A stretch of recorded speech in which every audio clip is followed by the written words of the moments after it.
Welcome to the box, Chris. Chris is Senior Sustainability Manager from Skanska, fresh from the Future City Zone, and we've got a few questions for you. What is Skanska's colour palette? Let's start with that question.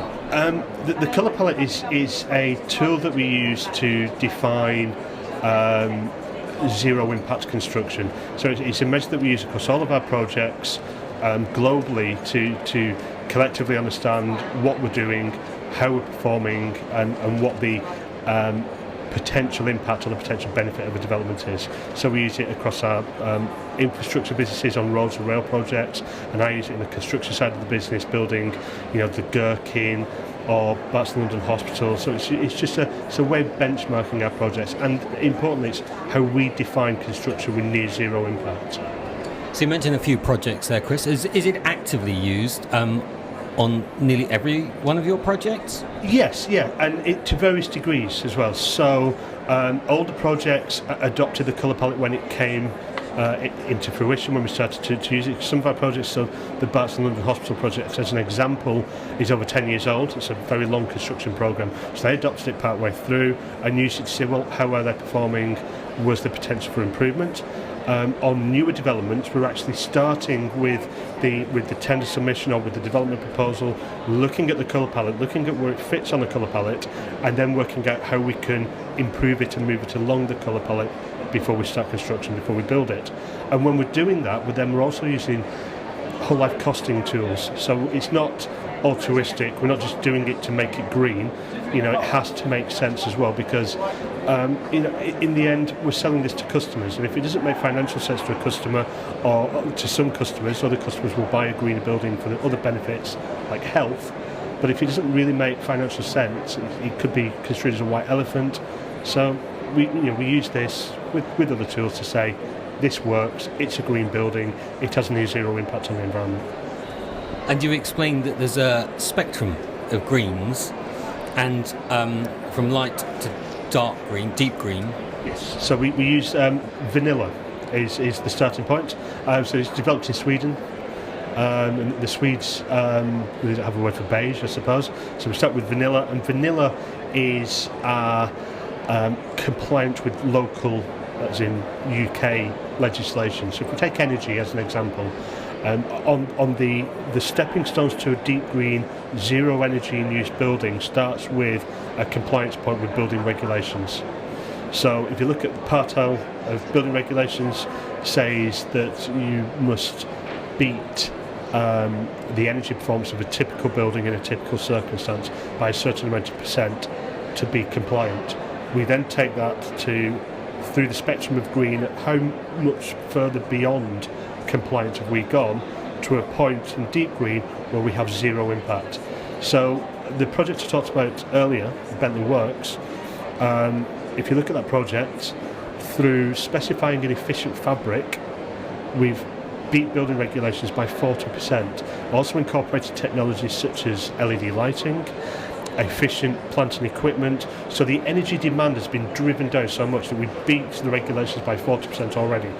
Then we've reduced the energy consumption. How can we provide energy to that building to make it net zero? So net zero is a balance between what we're using and what's coming from the grid and what we put back into the grid, balancing each other out to give us a zero impact.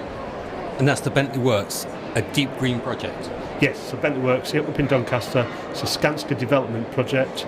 Skanska will be the tenant. It's our cementation works where we build our piles that we use in the Skanska cementation bit of the business. There'll be a new office and a new factory going up there. £40 million worth of investment, creating jobs in the local community and securing current jobs on site as well. And deep green is a very ambitious target to strive for. Are there further projects, further examples of deep green yet, or is it more of an aspirational position? So, Bentley Works is the first deep green project in the UK. Globally, we have 3 or 4 other projects. We have an office in Sweden, Valagard, a school that we built in the USA, and also a wind farm that's been developed to these deep green guidelines and meeting those principles. So it's not a one-off. It is a journey. It's not easy by any stretch of the imagination.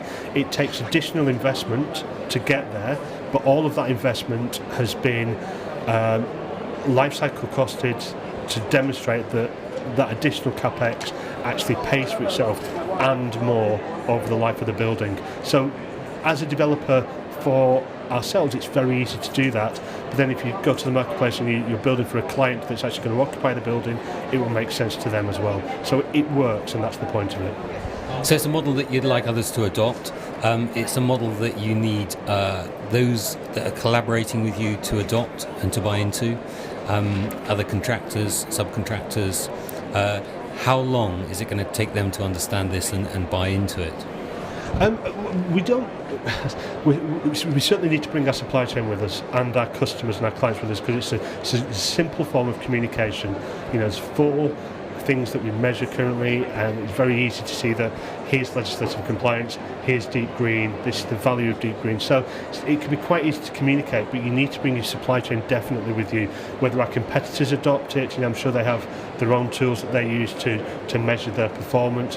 From Skanska's point of view, this is very much public facing, outward facing. What's the benefit to our customer as well as to ourselves? And as regards the supply chain, what are your timescales? What are your expectations in terms of their adoption of this?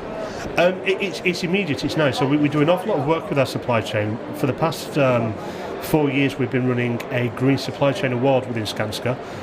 In 2011 we were voted the greenest company in the UK, not just in construction, across the board, beating people like Marks & Spencer's and the Cooperative. So that accolade put us in a really good position to turn around to our supply chain and say, look, come with us and help us. You guys have the solutions, you have the technical knowledge on your products, and we incorporate your products into our bigger product for our customers. So we need you to shout about what you're doing, tell us what you're doing, and show us the benefit of what you're doing. And we were able to hold a mini competition, and have somebody be the greenest supplier to the greenest company in the UK. So it's a great place to be.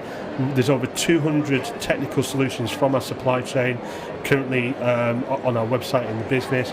A lot of those have been incorporated into projects. So it's bringing the supply chain with us, absolutely, and making it valuable for them. So I want to be a bit more specific now about carbon management and what your expectations are from your supply chain there. How could they approach the management of carbon efficiently in their businesses? So there's a really simple answer to that at the moment, and that's show us that you understand the carbon impact of your products and that you're measuring it. And if you can do that, that's brilliant. That's what we want to work with people that understand their impact and are able to measure their impact, because then we get asked by our customers to report carbon. We understand what we're doing in the process that we have. We need a supply chain that's like-minded and able to do that. If a supplier can't do that, then we have other tools in the toolbox that we can use. So we support through CITB and founded something called the Supply Chain School. So this is to help our supply chain on that journey. So if they don't currently understand what their impacts are, we want to work with them to help them understand and be able to report that.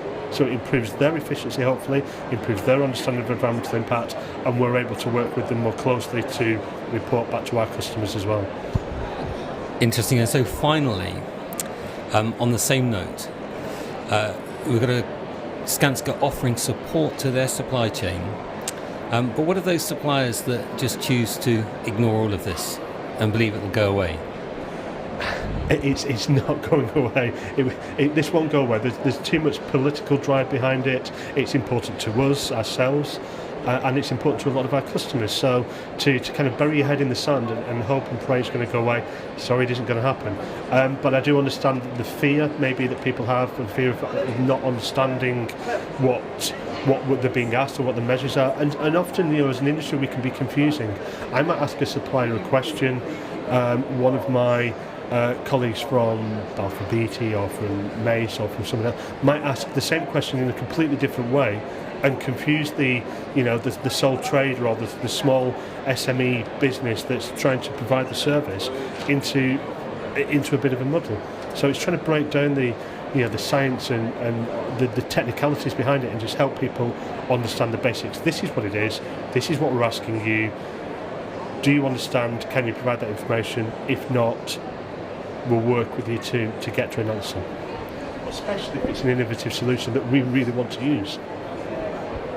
Chris, thank you very much for your time.